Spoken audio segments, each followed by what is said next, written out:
Hey you, selamat datang kembali di channel ZN, Zona Nyantai.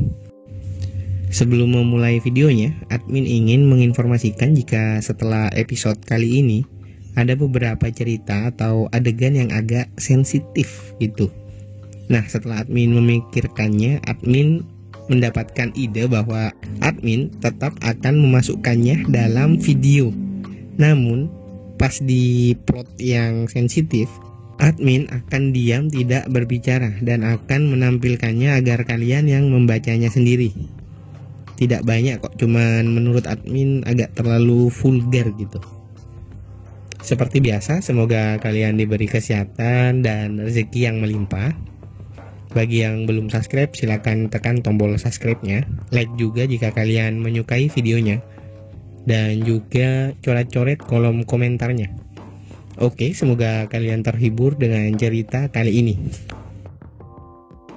Di video sebelumnya, Jiang Han berhasil membalikkan provokasi dari kelompok Tianxing dan kembali dapat merebut kepercayaan penduduk kota Piaksue. Dia menggunakan sebuah trik yang membuat semua orang menganggap Zhou Tian sebagai pemberontak kekaisaran. Dengan menggunakan kekuatan jiwanya, Jiang Han menggambar pola kerakusan di tubuh Zhou Tian. Di pertarungan tersebut, Jiang Han juga mendapatkan bantuan dari Wei yang sebelumnya bertemu di gedung aliansi Bloodblade. Jiang Han memanfaatkannya dengan menjanjikan imbalan besar bagi Wei. Dengan menggunakan transformasi naga leluhur, Jiang Han berhasil menyingkirkan kroco-kroco Tianxing sebelum melawan Zhou Tian yang kultivasinya berada di Grandmaster tahap kelima. Landan dan Zhang Gu yang berada tidak jauh dari tempat pertarungan telah bersiap dengan rencananya dan menunggu waktu yang pas untuk keluar dan membuktikan kesalahan dari keluarga Yan atas terbunuhnya pangeran dari kekaisaran. Cerita kali ini dimulai dari Jiang Han yang menyuruh prajuritnya untuk bersiap agar menembakkan panah pada Zhou Tian. Di sini dijelaskan bahwa semua anggota kelompok Tianxing sudah tidak ada yang tersisa lagi dan hanya menyisakan Zhou Tian seorang diri. Hal itu terjadi karena tingkat kultivasinya yang berada di Grandmaster tahap kelima. Lalu Zhou Tian yang marah bersiap dengan teknik terkuatnya. Sebuah teknik yang terlihat seperti tali dan dapat digerakkan sesuka hati oleh Zhou Tian. Hal itu sempat membuat Jiang Han seakan tertelan oleh banyak tali. Ruxue dan Xiang Er yang melihatnya segera bergerak melesat pada Jiang Han karena khawatir. "Hei paman, dia tidak sendiri. Apakah kau telah melupakan kehadiranku?" ungkap Wei yang tiba-tiba muncul di belakang Zhou Tian dan bersiap menyerangnya. "Dasar serangga. Kita lihat apakah kau bisa membunuhku atau tidak," ungkap Zhou Tian kesal. Wei pun langsung menyerang menggunakan tebasan pedangnya. Terlihat kobaran api besar kini menyelimuti Zhou Tian. Dengan begitu, kini Jiang Han mampu melepaskan diri dari teknik milik Zhou Tian. Melihat ada kesempatan, Jiang Han segera mengepalkan tangannya. Sementara itu, dengan cepat, Wei mengeluarkan piringan pedang milik Jiang Han dan melemparkan ke arah Zhou Tian. Lalu diteruskan Jiang Han dengan menggunakan kekuatan jiwanya untuk mengontrol piringan pedang tersebut. Kombinasi serangan yang memang sudah Jiang Han persiapkan sebelumnya bersama Wei. Kombinasi tersebut berhasil mengenai Zhou Tian dengan telat tanpa bisa dihindari. Lalu Jiang Han berkata, "Kombinasi ini tidak terlalu buruk dan kita berhasil memenangkan pertarungan ini." Kekuatan yang baru saja Jiang Han gunakan membuat Landan dan Zhang Gu menyadari bahwa teknik itu adalah teknik jiwa. Dengan kata lain, Jiang Han adalah seorang master jiwa.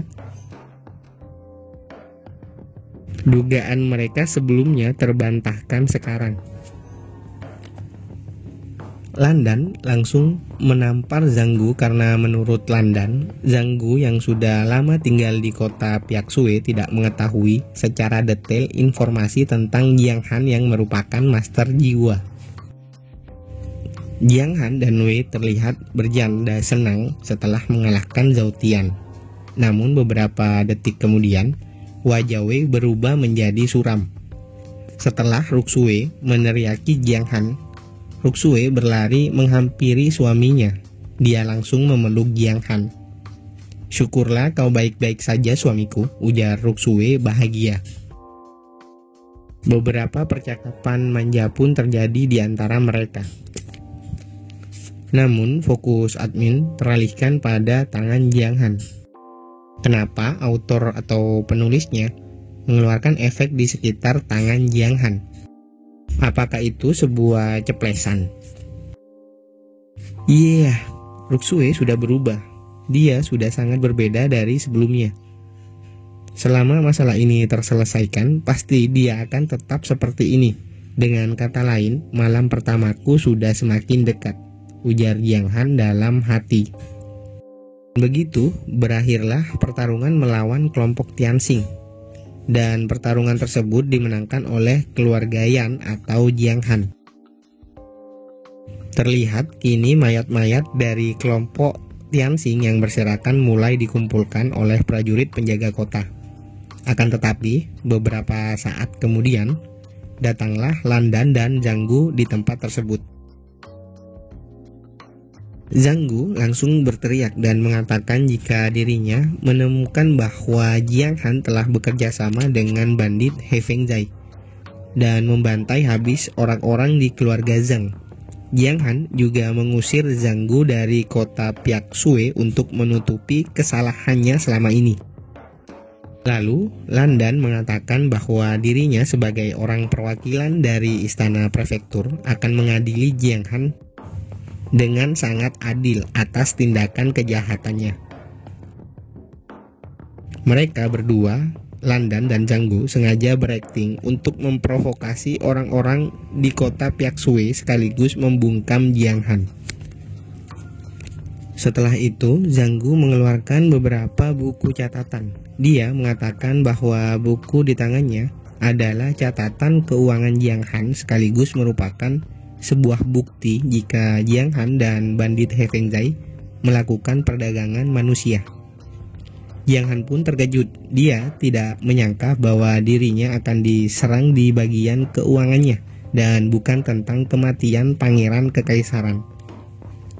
Bagi netizen plus 62 yang tidak tahu apa-apa dan gampang percaya dengan isu yang beredar tanpa memeriksa kebenarannya, langsung terhasut dan terprovokasi dengan perkataan dan bukti dari Zhanggu.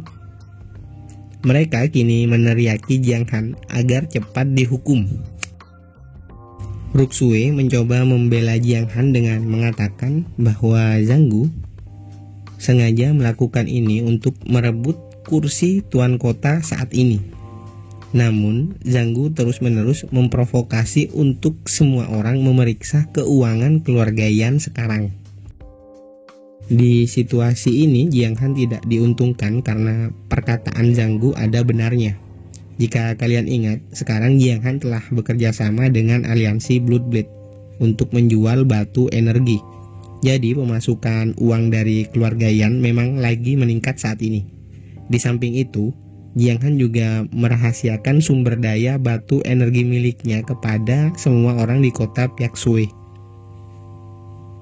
Landan dengan wajah iblisnya berkata, menurut hukum kekaisaran Tianwu, jika seseorang terbukti telah melakukan kerjasama dengan kelompok bandit dan terbukti telah menjual belikan budak manusia, maka hukumannya adalah hukuman mati. Jadi, apa ada pembelaan yang ingin kau katakan? Di sini, Zhanggu sudah merasa dirinya di atas angin dengan bukti-bukti yang dia telah persiapkan. Tetapi sambil menepuk tangannya, Jiang Han berkata, "Kenapa kau sangat terburu-buru menuduhku? Aku memang tidak ada pembelaan untuk dikatakan, tapi seseorang yang akan mengatakan dan menjelaskan semuanya." Setelah itu, seseorang datang menggunakan sepatu berwarna hijau daun. Yap, betul sekali. Orang tersebut adalah Chime, atau mantan kepala suku bandit Hefengzai. Semua orang mengenali Chime dengan status iblis wanita Hefengzai. Mereka semua mulai penasaran dengan kedatangan Chime ke tempat tersebut. Zhanggu yang terlihat panik segera mengatakan bahwa keberadaan Chime bersama Jiang Han membuktikan kalau memang benar Jiang Han telah bekerja sama dengan bandit Hefengzai. Namun Jiang Han berkata, "Bukannya sebelumnya kau telah memerintahkan Chime untuk membunuhku? Hanya saja dia takluk dengan pesona ketampananku dan sekarang dia memilih mengikutiku dan menjadi pelayanku." Nah, di sini Chime langsung menceritakan kepada semua orang jika dirinya diadopsi oleh keluarga Zhang. Dirinya juga diberikan semacam tanda dengan lambang keluarga Zhang dan dikirim untuk bergabung dengan bandit Hefengzai. Di bawah perintah Zhanggu, dirinya telah banyak melakukan tindakan kejahatan. Tato pada Chime hanya dapat dibuat oleh keluarga Zhang. Setelah pola lambang diberi cat, itu tidak bisa dihilangkan seumur hidup. Itu juga melambangkan kesetiaan dan kepatuhan mutlak pada keluarga Zhang. Dengan begitu, semua warga plus 62 langsung berubah pendirian dan mulai memihak pada Jiang Han dan keluarga Yan. Zhanggu yang sudah terpojok dan tidak dapat mengelak lagi langsung bersiap menyerang Jiang Han. Akan tetapi sebelum dia benar-benar menyerang Jiang Han, tubuhnya meledak dan langsung tewas seketika. Hal itu dilakukan oleh Lan Dan. Dia menyerang Zhanggu yang merupakan bawahannya sendiri. Pemandangan itu membuat mereka sedikit berkeringat dingin dengan sikap tegas Lan Dan. Lan Dan berkata, "Jiang Han, kau memberiku beberapa kejutan. Bukankah pangeran muda mati di tanganmu?" "Apa yang sedang kau katakan, Tuan Lan Dan? Apakah Anda mempunyai bukti untuk mendukung tuduhan Anda?" ujar dari Jiang Han. "Apa gunanya bukti sekarang? Ngomong-ngomong, kau sekarang sudah terpojok. Kau harus tahu jika berani melawan istana prefektur tidak akan berakhir dengan baik. Bahkan jika ada seseorang melindungimu, aku ingin kau dan keluarga Yan membayarnya." Tiba-tiba, tidak jauh dari tempat tersebut, terdengar suara gemuruh dan terlihat gumpalan asap dari arah suara tersebut. Orang-orang yang melihat kejadian tersebut merasakan sebuah bahaya yang mendekat.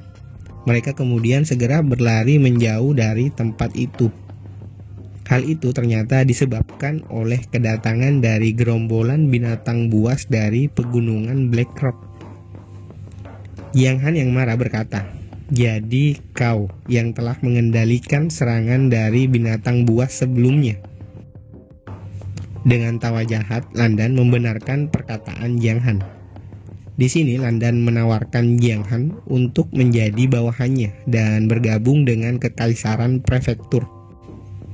Dia berjanji akan mengampuni Jiang Han jika Jiang Han setuju. Sambil menepis tangan Lan Dan dari pundaknya, Jiang Han mengatakan bahwa dirinya menolak tawaran Lan Dan dan akan memilih untuk melawan. Di sisi lain, Tuan Kota memerintahkan seluruh pasukannya untuk menahan gempuran binatang buas yang akan memasuki kota. "Bunuh sebanyak mungkin yang kalian bisa," ujarnya sembari menutup pintu masuk utama kota Piaksue. Dijelaskan, jika gerombolan binatang buas kurang lebih ada puluhan ribu binatang. Ada juga master tingkat 5 Yuan yang kekuatannya setara dengan tingkat Wu Hou. "Aku akan melihatnya dari sini. Berjuanglah sekuat tenaga sampai kau putus asa," ujar dari Lan Dan. Ruxue yang bersiap bertarung segera dihentikan oleh Jiang Han. Jiang Han menanyakan apakah Ruxue masih bisa bermain alat musik. Kemudian Jiang Han mengambil pedang Ruxue untuk dia pinjam. Hal itu membuat Ruxue dan Xiang Er sedikit kebingungan. Segera setelahnya, Jiang Han menyalakan tungku kemenyan yang mengeluarkan aroma harum-haruman. Ruksue diberikan sebuah buku alunan musik oleh Jiang Han, dan Ruksue pun bersiap memainkannya meski setelah membaca bukunya, dirinya belum pernah melihat alunan tersebut. Tuan kota yang meragukan Jiang Han berkata, "Apakah kau benar-benar ingin mendengarkan anak itu? Ini masalah hidup dan mati, dan kau hanya ingin menemani dia untuk bermain musik." Namun Ruksue mengatakan jika dirinya lebih percaya kepada suaminya. Di atas gerbang utama kota Pyaksue, perdebatan pun sedikit terjadi di mana tuan kota masih belum setuju dengan rencana Jiang Han dan memilih untuk langsung menyerang gerombolan binatang buas yang sudah mendekat. Sedangkan Jiang Han menyuruh Ruksue agar segera memainkan musik sama persis dengan buku yang diberikan oleh Jiang Han. Seperti sebelumnya, Ruksue lebih memilih menuruti perintah suaminya dan segera memainkan musiknya. Semuanya waktunya kita bergoyang. Setelah Ruksue memainkannya, banyak dari monster buas yang terlihat menghentikan serangan dan terdiam mematung hingga seolah-olah mereka seperti terhipnotis dengan alunan musik dari Ruksue. Kime dan tuan kota yang melihatnya hanya bisa menganga terkejut, mengetahui kejadian tidak masuk akal yang terjadi di depan mereka saat ini. Sedangkan di sisi Landan, dirinya kini sedang kebingungan melihat kawanan binatang buas yang dikendalikannya terdiam dan tidak bergerak. Terapi musik dengan kekuatan jiwa, ternyata efeknya dapat langsung bekerja. Meski itu hanya bisa mempengaruhi sebagian pikiran dari monster buas level rendah, namun itu sudah lebih dari cukup, ujar dari Jiang Han. Manfaatkan situasi ini. Prioritaskan serangan kalian pada monster buas yang tidak terpengaruh. Xiang Er merespon dengan langsung memerintahkan semua prajurit yang berada di sana untuk melepaskan serangan panah sesuai dengan yang dikatakan oleh Jiang Han. Setelah beberapa saat berlalu, sebuah raungan yang sangat kuat terdengar dan membuat kelompok Jiang Han tertekan hanya dengan sebuah raungan. Tidak berhenti di situ, alat musik yang Ruksue sedang gunakan saat ini juga langsung hancur, terkena tekanan kuat dari raungan itu. Tepat di hadapan Jiang Han kini muncul Lei Yuanhu yang kekuatannya setara dengan tingkat Wu Hou. Agar gampang pengucapannya, admin akan memanggilnya kucing biru ya. Dan yang masih bingung